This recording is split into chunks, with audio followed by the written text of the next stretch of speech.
it was just it was a perfect opportunity for me to join them. So I joined the BFRO, became an investigator for them. Shortly after that, I became involved with the Northern Kentucky Bigfoot Research Group, which is led by Tom Shea out of Kentucky, and became quite active with that group.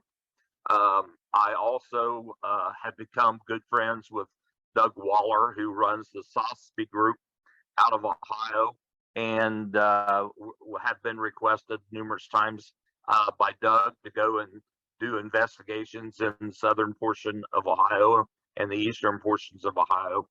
And then I usually do a report and file that back with him.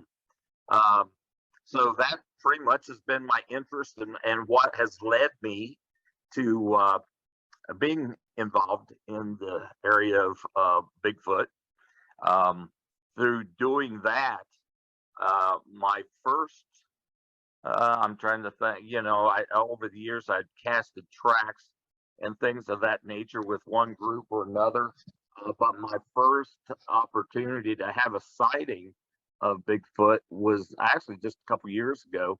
I was one of the leaders on a BFRO expedition here in Ohio. Well, it really didn't do what you would call the spider crawl. I've seen people who have drawn pictures of what they look like when they're doing the spider crawl. Yeah. And it really didn't look like that. This thing was actually kind of down on all fours. And I'll tell you what, if I had to describe maybe a position that it was in or something, it appeared to be crawling more like a frog. I mean, its feet were kind of splayed out in the back. Yeah. And it was up on its toes.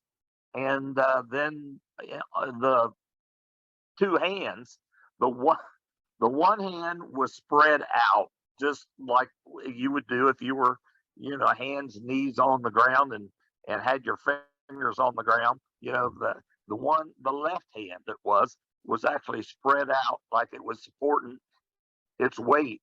Its right hand was actually doubled up in a fist.